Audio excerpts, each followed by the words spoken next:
views and opinions expressed in the following program are those of the hosts and guests, and not necessarily those of the staff and management of WWDB TV.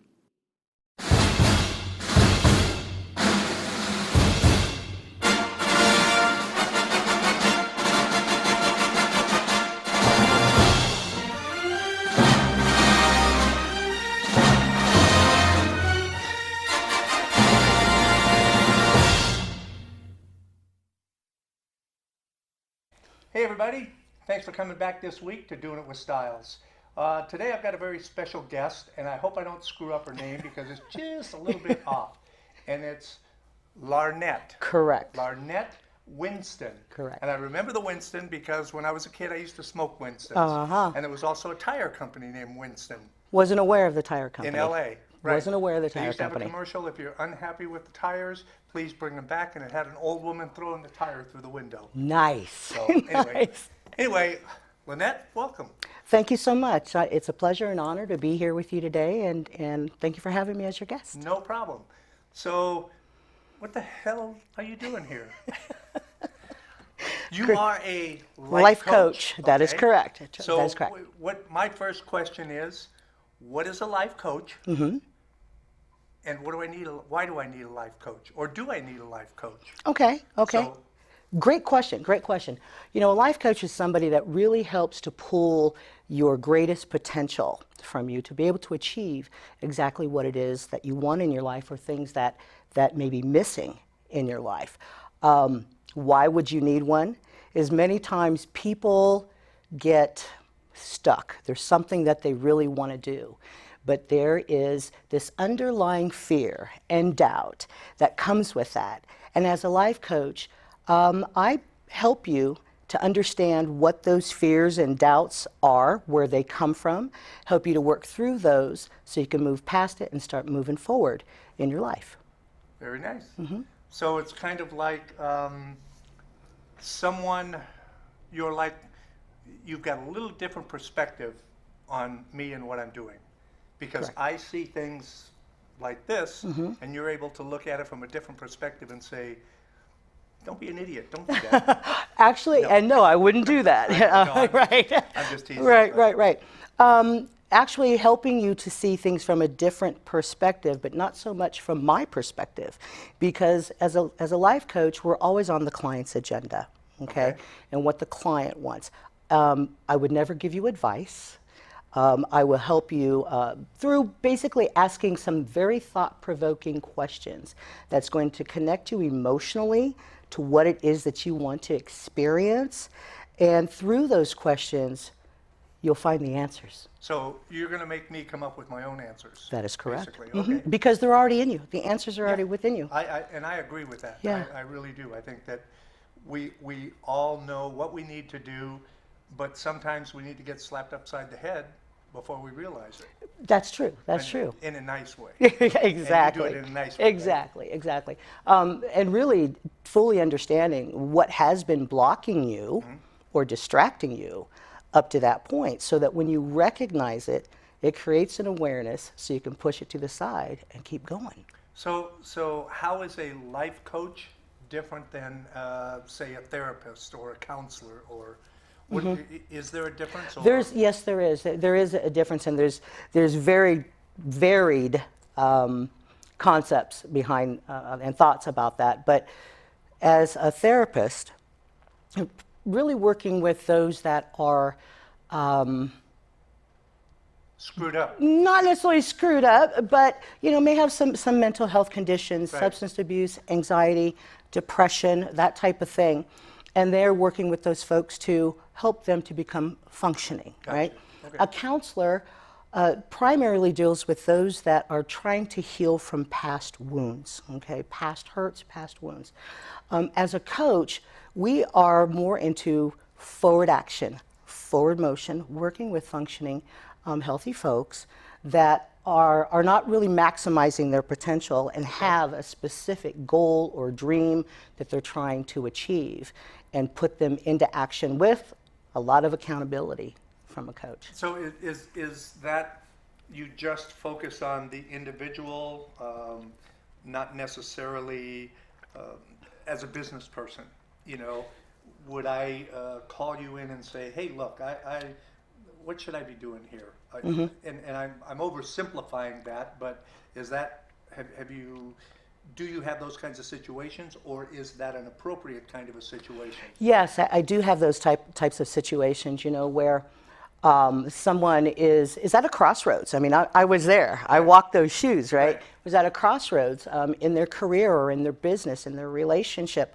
And to be able to say, listen, let's figure out where it is that you really want to be in this. How do you see yourself in this playing out in the future? Or is it really where you want to stay and where you want to be? And if that's the case, it starts with you and how you are going to show up in that situation. I like that, how you're going to show up, right, to be there. So what got you into this? What made you wake up one morning and go, I'm going to be a life coach? How did that come about? I worked over 25 years in the hotel casino industry here. Excelled at it, loved it, had a passion for it. But like many of my clients, there comes that place in your life where you do come to a crossroads. Not that I didn't like it anymore. It was just more of, I feel that I am meant to do something greater, right? And having been actually in the food and beverage industry for, gosh, almost 40 years of my life, right? I was like, what do I do, And it came down to a point where I said, of course, I'm going to kind of like expose my age here. So a few years ago, I was like, but I'm in my 50s. Who does that? Who makes a career change at 50, right? Congratulations to you, man. Congratulations. I've been in the construction industry in my entire life up until 5 years ago. And I'm 71 now. God bless you. So this has always been one of those little seeds in the back of my head. And when the construction industry took a dump and I said, okay, that's it. And life gave me the opportunity to do what I'm doing now. Right. And it's and something you're passionate about. Right? Absolutely passionate about. Yeah. And anyway, I'm sorry. No. That's okay. That's okay. So it is possible. It's absolutely possible. Yeah. I got to that point in my life where I said, I'm in my 50s. If, God willing, I can live to be 70, is this how I really want to spend the rest of my life? But at the same time, I thought, what am I going to do? All I've done is food and beverage, pretty much all my life. And then I started working with a coach, right? And I started pulling some of the things, some of the qualities from my prior career that really lit me up. And what lit me up was coaching, mentoring, and developing people. Cool. Developed many, many leaders within that corporation. And so I had decided, and really it was based on a management program that was introduced to our company back in 2012, I believe it was. And it was one of those voluntold things that you had to attend.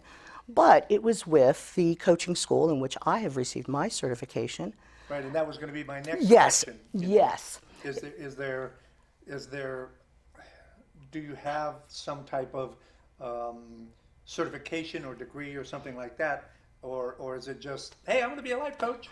No. I mean, you can do that. You can do that, right? The reason I ask is I do know a few people that have done that. Right. Hey, I'm going to be a life coach. Right. So. But it was through that that program that really taught me. Of course, it was about being a better leader and how to improve our skills as leaders and how we show up, right? Affects everyone around us. And so I decided to just jump all in, and I attended the Institute for Professional Excellence in Coaching, and received my certification. It was about a year process, but I shaved it down to 10 months. Right.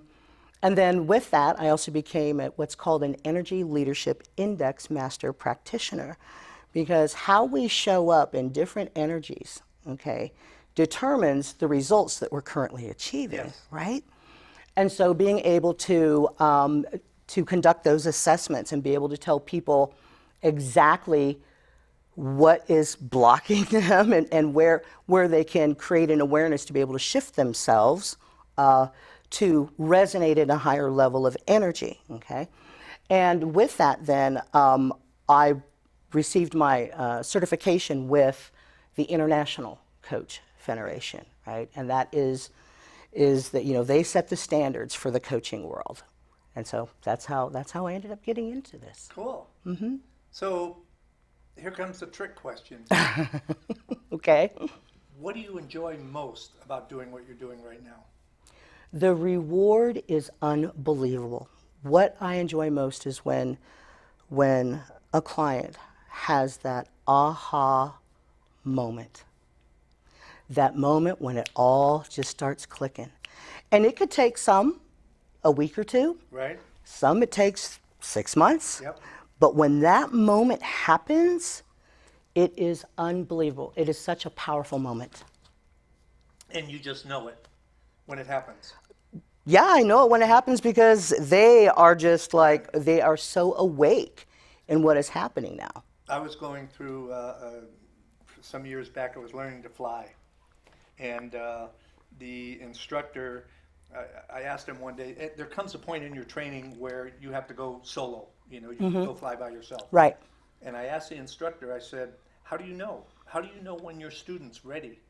And he said, you see it, you just know.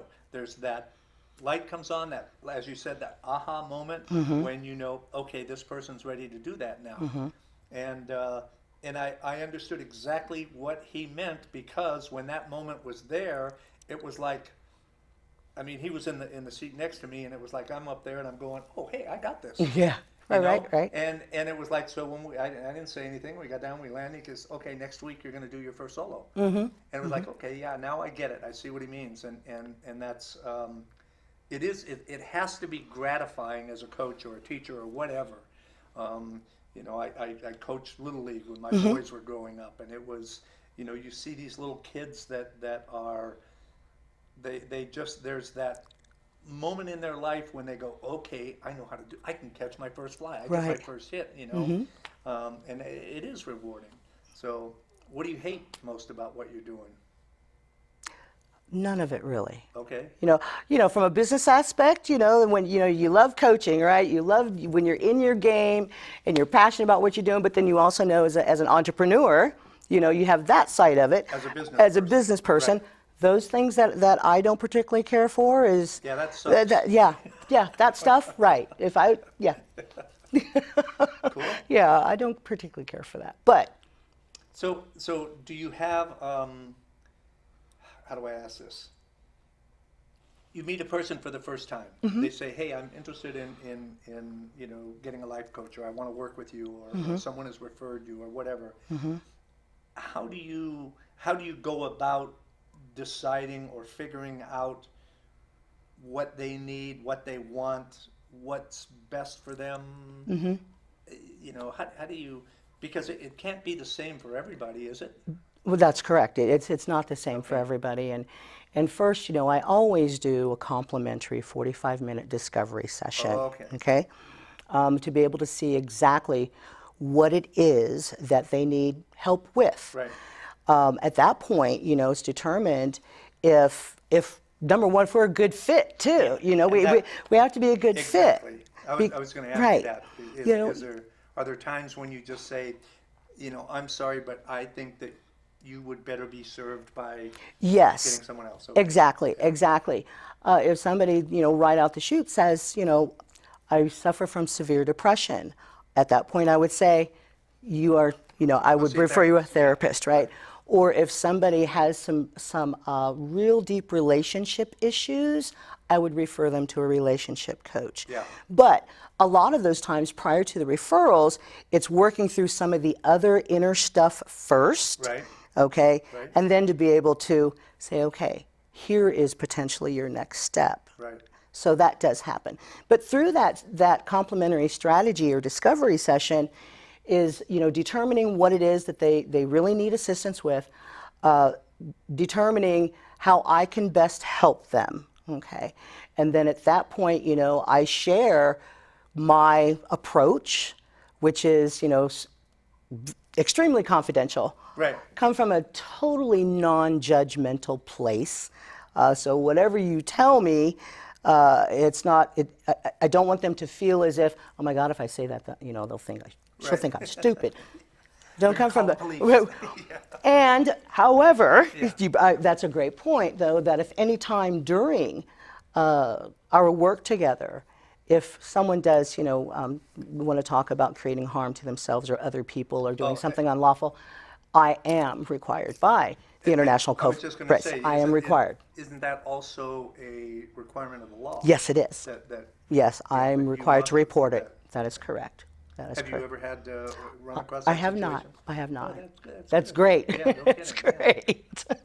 So, in your experience, have you found that maybe one gender or the other is more receptive or more willing to avail themselves of this type of service? Do you find like you get more women than men or more men than women, or one of them listens to you more than, okay, I know women pay attention to what I say more than the men do, or vice versa. Is Actually, that even a factor? it really isn't a factor. Once somebody, makes a decision, and I mean, as far as my client base, yes, I would say it's 80% women. Yeah. But as far as the process and the engagement in it, as long as you are open to being vulnerable, putting it all out there, being able to do the work, because Right. the work happens in between the sessions, Well, right? and Right? I think that that's an important point that maybe everybody doesn't get, and that is that you're not going to transform their life overnight. You're going to help them transform their life themselves. Correct. Is that right? That is absolutely correct. Okay. Absolutely correct. Cool. Right. By showing them or uncovering, the possibilities that they want to create for themselves. Right. And they're already there. Like I said, the answers are already there. If they said, hey, I want to be a pilot, the desire, the ambition, the Right. passion is already there. It's a matter of being able to move forward with that piece. So yes, you have to be open to all of that and be able to do the work in between the sessions. Right. My ex-wife was a great life coach. Awesome. When I told you about learning to fly, I don't know how many years I kept saying, man, I'm going to learn to fly this year. I'm going to learn to fly this year. And one day she said, you know what? Either shut up or go do it. I don't want to hear that anymore. Right. And so I Right. said, okay, well, I'll show you. Right. So, it was effective in my case. Exactly. Great life coach. Yeah. But do you find, how do I, have you ever had a situation where I know what I have to tell this person, and I think I know what the reaction is going to be, and I really don't want to do that? Have you ever been faced with that kind of a situation, or? No. Okay. Because We're not all as crazy as we think we are? Exactly. Sometimes, as a coach, one of the qualities that a coach needs to have is to remain unattached from the outcome. Okay. Do you find that difficult? No, not at all. Okay. Not at all. It's sometimes, of course, you build a relationship with your clients, right? Sure. And of course and it doesn't matter, you want the best for everybody. Right. But what I think and what my perception or perspective or belief or opinions may be has nothing to do with what they want, Gotcha. right? And so if they say, hey, I want to go to the moon, okay, I'm unattached to that. I'll just say, well, how reasonable do you think that is? Yeah. I mean, reasonably. It's becoming more and more Exactly. So- Exactly. I mean, do you believe that is something that is a reasonable accomplishment and goal for you? Right, especially if you're 89 years old and. And if they still tell me yes, Right. okay, all right. Then here's how you can go about doing it. How do you think you can go about doing Right. that? I wouldn't tell them. Gotcha. How do you think you can go about doing that? Well, you'd have to contact NASA Right? or Elon Musk. There No, you he's go. going to Mars. Never mind. Yeah. That Mars doesn't interest you, right? Oh, absolutely it does. Are you kidding? I would love nothing more than to go into space. I mean, absolutely. If I had the chance, I'd be gone like that. Okay, so what are you going to do to get there? Nothing. Okay.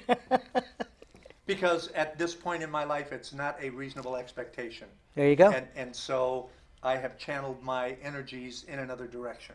So Great I watch awareness a lot for of yourself. sci-fi movies. There you go. That's how you can get your fill. Yeah. That's definitely how you But get your fill. it's and I'm please forgive me for going down this road. However, um, it just seems like there's a life coach on every corner, and you know what I mean, especially with the advent of social media and all that stuff. Everybody, it just seems like everybody's a life coach, or they're this or they're that, with all the what I call the woo woo stuff. Which I don't mean that there's a lot of metaphysical stuff that I believe in, you know that. But how do you differentiate? How do you get people to take you seriously? I guess is what I'm saying. Because there's a lot of people that are just going. How do you personally overcome that, or does that even affect you? Doesn't affect me at all. Okay. Doesn't affect me at all. I am who I am. I love what I do. I'm passionate about the work that I do with people. Those that are the naysayers, non-believers, I mean, You're not going to convince them anyway. exactly. I'm not going to convince them. They ask me what I do, Right. and being able to say, hey, what's something that you really need some clarity around? And that's usually how I answer the question first. Gotcha. And then at that point they start to see, and then the ball starts to roll, and they're like, okay, now I understand what it is that you do. Right. Okay. So it's up to the individual, and they'll know when they're ready to kind of travel down that path. Yeah. Do you find that age has anything to? Do you find younger people, the millennials? I apologize for using that. You know how I feel. Do you find that they're more receptive or more open to contacting a life coach, or even considering the benefits? I guess. I don't think that age or gender is really a factor, because when people are seeking assistance, either through self-help books, Right. some documentaries, whatever the case may be, contacting a counselor or a therapist or a coach, that means at that point in their life they're ready to do something. They're ready to make a change, to do Right. something. And so I would just say that once that person is ready for that, again, it's about being open to the possibilities Right. of what they want to create. Because I have worked with those in their 20s. I've worked with those that are in their 60s, and all in between. It depends on where you're at in your life, and that is where I meet you. Yeah. I meet you where you are at in your life. Do you, in your work with the younger people, do you find, or do you feel more of a positive attitude about where we're going as a world? I really can't speak to that, because the conversations that I have with those younger clients usually are not about the world around them so much as to what it is that they're trying to achieve for themselves. Okay. Well, that's disappointing. No. I'm Yeah. teasing you. Yeah. I found in the younger people that I've worked with, this is the first generation. This is just my opinion, okay? But it's the right one. Okay. Believe that. This younger generation is the first generation that I have been extremely proud of since the 60s. Wow. And I see just more and more of these kids, because they are the future. They are the ones that are going to be shaping the world. And half of these kids, or millennials if you want to call them, are going to be voting in the next election, the 2020 election. Very true. And so we really need to be paying attention to what these kids are saying and where they're going, because they are going to be making the rules. Sure. They're going to be picking the old folks home that I go to. So Right. So, Right. but I'm very proud of them, and I just wanted to know if maybe you felt that same way, or if you had got that positiveness experience from, you know, they're not a bunch of lazy people. I mean, yeah, they've got the cell phones and the iPads and all that stuff, but for the most part, they're using them in a positive way. They've got exposed to more information than we've ever had. True. And right at their fingertips. Very true. So you can't BS them. Right. You know, they Right. know. Anyway, so. No, you know, that's a really, really great point. You know, what I will say, you know, with the younger folks is that for them to be able to identify, okay, at a younger age, to say, hey, I need help with something. Right. You know, I want to work through something. Says a lot. Yeah. That really does say a lot about that particular generation. So to your point, yeah, I hear you. I totally hear you. Okay, well, we're going to take a short commercial break here so I can pay the bills and keep this stuff going. So stick with us and we'll come back with Larnette. Correct. Got it. See, I can learn this. All right. Thanks, everybody. We'll be right back. Crazy Terry here with your car care tip of the day. Today's tip's about tire maintenance, how to check a tire, how to fill it properly. Okay, so as we can see, we've got a low tire. We probably saw that a month ago and said we'll fill it, but like everything, we let a day go by. Next thing you know, we got a problem. Properly check a tire, remove the valve cover, got a tire gauge, simply put it on there, and it'll read the pressure down at the bottom in PSI, pounds per square inch. We can see here that this is so low, it's barely reading. It's probably 10 pounds in it at best. So how do we properly inflate it? Well, we're going to need an air chuck.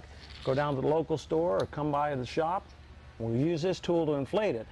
And that sounds like that's all we need to do. But we need to know how much to inflate it to, because overinflated is just as bad as underinflated. We can look at the tire, and on here we're going to find a cold pressure rating rated in PSI.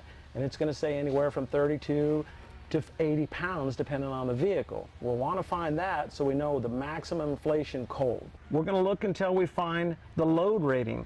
And here we find the maximum PSI is 44 PSI, pounds per square inch cold. We don't want to fill it any more than that, but we don't want to underfill it either. We want to fill it to 44.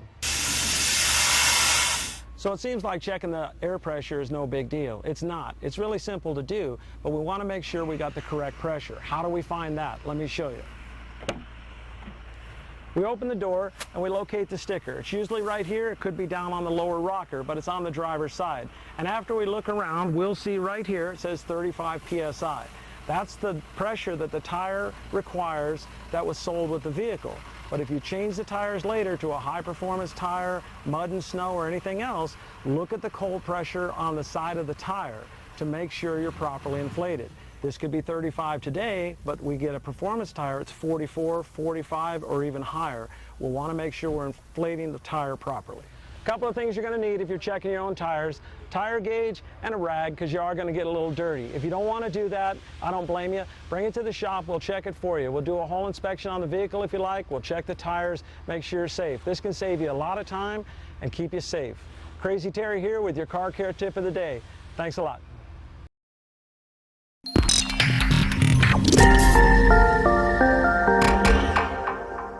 Hi, this is Hal Bray and Sergeant Tim Sutton with Heroes for Autism. Did you know that over half of 25-year-olds with autism stopped receiving health care after they left their pediatrician? And almost half of those 25-year-olds with autism have never held a paying job.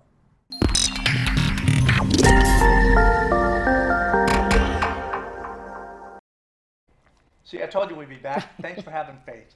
So, Lynette, excuse me. I have a friend, Okay. I have a friend named Lynette, and that's why it's been so hard Okay, for me. strike one. No. Larnette. Correct. Okay. Okay. How long have you been in Las Vegas? I've lived here almost 30 years. Wow. Almost 30 years. What, yeah. what brought you to Las Vegas? So very interesting. You know, born and raised in, you know, a very small town farm community in Iowa. Ottumwa, Iowa, home of Radar O'Reilly. And isn't there also one in Washington, the state of Washington? You know, I don't know that. I think there is. I don't know have to that. check Wow. it. Look Anyway, it. yeah. Google Google it. But you know, I was very musically inclined at a young age, and I started singing professionally at 15, and started working with a group. And eventually, I then became a part of the Miss America organization at the state level in Illinois, and through that piece, I was able to land a gig with a group called the Doug Allen Band. And we toured across the country, actually performing for our servicemen and women at Air Force Base. USO. Oh, Yep, okay, cool. kind of like a USO Yeah. tour, Air Force bases. And one of the gigs ended up, we were in Mesquite. So Okay. we played in Mesquite, and then we came down to Las Vegas, and I was like, Cool. I could get with this, Yeah. right? I can get with this. Yeah. And many of the people, you know, the audience, you know, were really, really receptive to my performance. So I decided, it was like a month later, to move out here on a one-way ticket and $60 in my pocket. Wow. Yeah. That is such a typical story. No, right? And it's great. And the Miss America organization is really a great organization, and I don't think that a lot of people realize that it's not just a beauty contest. It's not. It's And, not at all. I know a lot of people, a lot of women who are part of that organization on a state and national level. They've got scholarships. Exactly. All of the training. Yep. The self-confidence that it helps give women, and you know, it gets, I think in some people's eyes it gets degraded at times, and that's a shame, because it is an organization that does well, and at least based on the people that I've talked with. So Yes, I mean, if no you got doubt. any weird stories out there, keep them to yourself if you would, please. No, there's no doubt. You know, the Miss America organization really, it taught me discipline and drive and confidence, and to be able to. That was the Yes. most feedback that I've heard is Yes. discipline, drive, and self-confidence. Self-confidence, the scholarship dollars were huge, Yeah. you know, and to be able at that stage of my life, because I'm realizing I've had this tendency to do things on the back end. So at the back end, the highest of the top of the age limit, right, Yeah. requirements to participate, but to be able to put my talent out there, give my talent some exposure, and you know, it brought a lot of things for me to be able to actually sit here today with you. And so through that piece and moving out here and the $60 in my pocket and trying to find my way here in Las Vegas, performed all up and down the strip for the first year, and that was the group was called C'est La Vie. Yeah, right. And but you know, there comes a point, that was the first crossroads where, you know, here I was, this Green Acres girl from Iowa, right? Moving to, you know, the City of Lights. I let the lifestyle Yeah. get the best it of can me. be kind of overwhelming at times if Yeah. you're not careful. Yeah, I let the lifestyle get the best of me, and it almost destroyed me. Almost destroyed me. But I will tell you that life has a way of showing you exactly where you were supposed to be. Yeah. Because in that moment, I realized, okay, what else can you do here? And I had a ton of all types of experience in food and beverage, a waitress, hostess, bartender, supervisor, whatever. Right. I'm in Las Vegas, right? And so I, Hospitality capital of the world. exactly. So I'm like, oh, you know what? I'll pick up a little waitress job at the Sands, at the Sands in their gourmet Chinese room, right? Okay. My career turned in a totally different direction that then brought me to this great opportunity to have worked for 25 years with one company, right? But that That's piece, almost unheard of anymore. exactly, Yeah. exactly. Especially in this town, and especially in that industry. Exactly. But kind of going back to the beginning, of why would I make this change, and what drove me, what was my motivator to make this change? It doesn't matter where you're at in your life. Doesn't matter what stage you're at in your life. If you know that there's something out there for you that has your name written all over it, do it. Yeah. Do it, right? Because to your point too, like that's totally unheard of. One of the things that limited me or distracted me was I was raised, the culture, the family, that you go to college.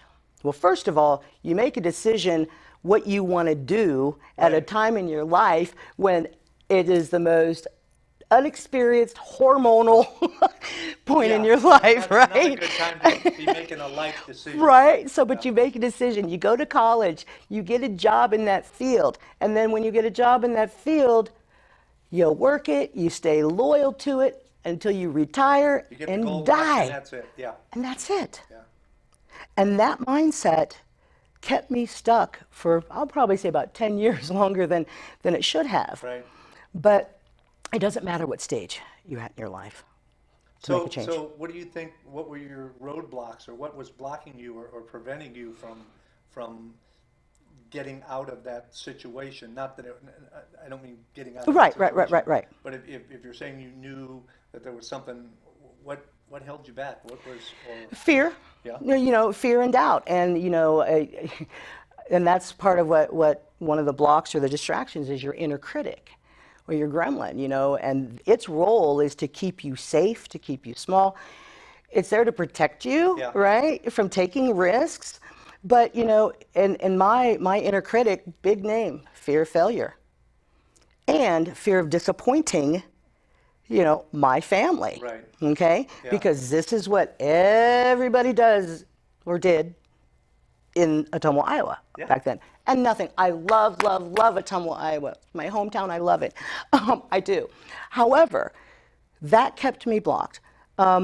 Things from your past or old stories that you make up, which is, actually it's two different things, but the old stories.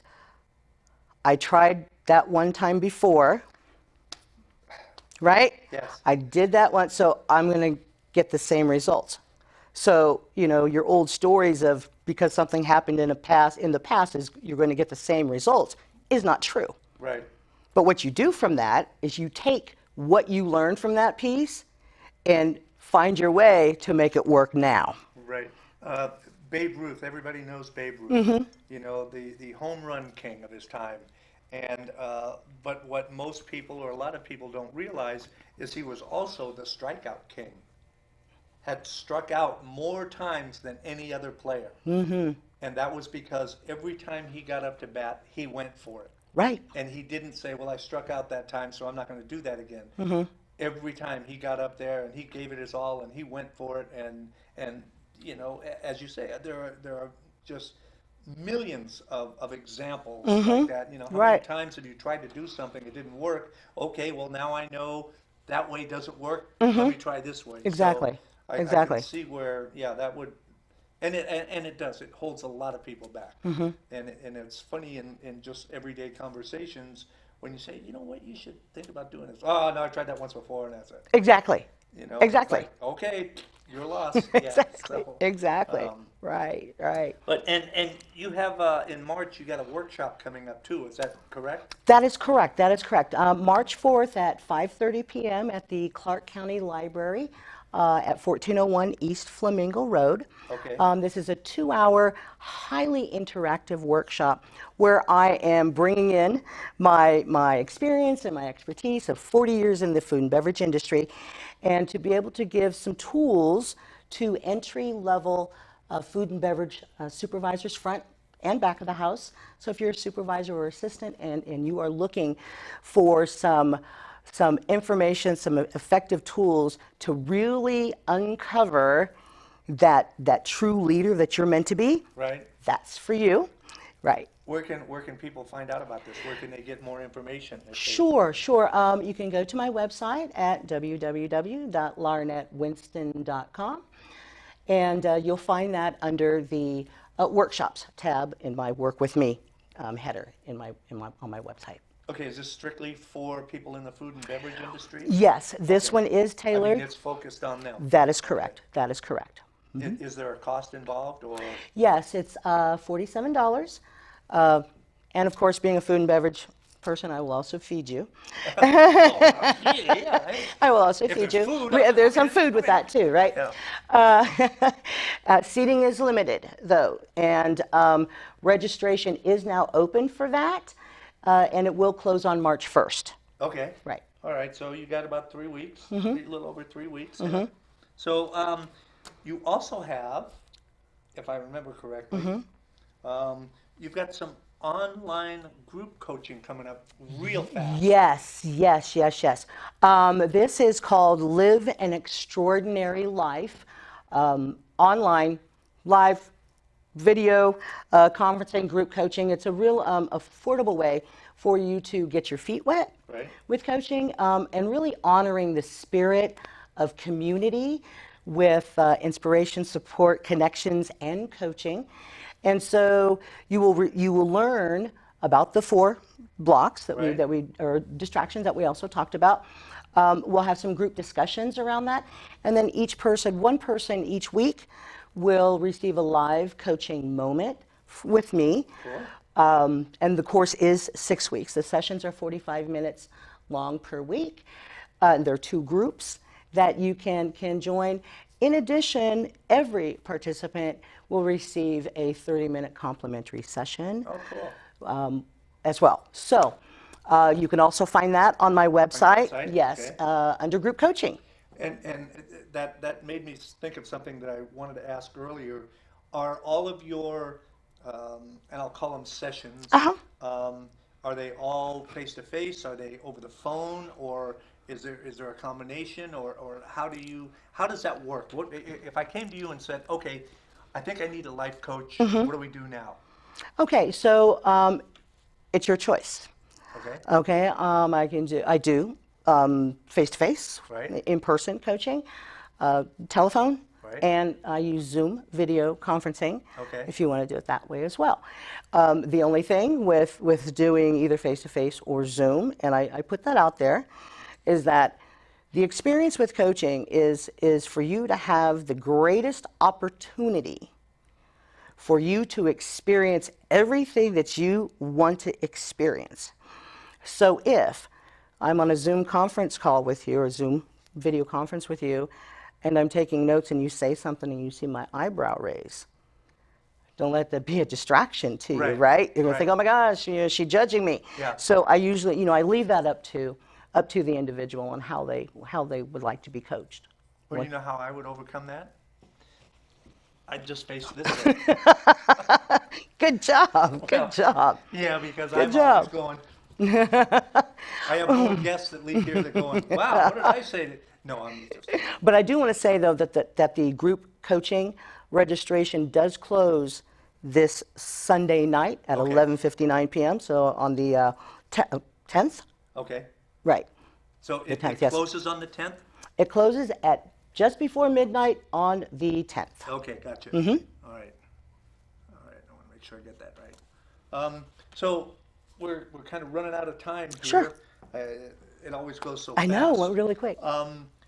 Is there, and I have one question I'm going to ask you before we leave, but I want to Okay. give you an opportunity to, if there's something me. that we haven't covered, or there's anything that you want to make sure people know about you and about life coaches and that kind of thing, this is your opportunity to get it out there. Okay.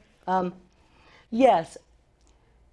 Every single one of you has a very unique and special gift that needs to be shared with the world. And if whatever that is, there's something that's holding you back, first of all, know that you are not alone and that it's normal to feel the fear and the self-doubt.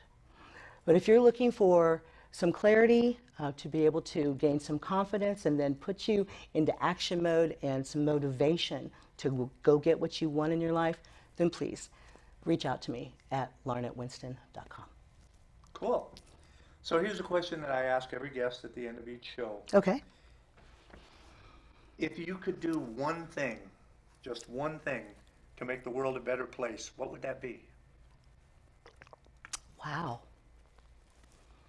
Wow, that's a really great question.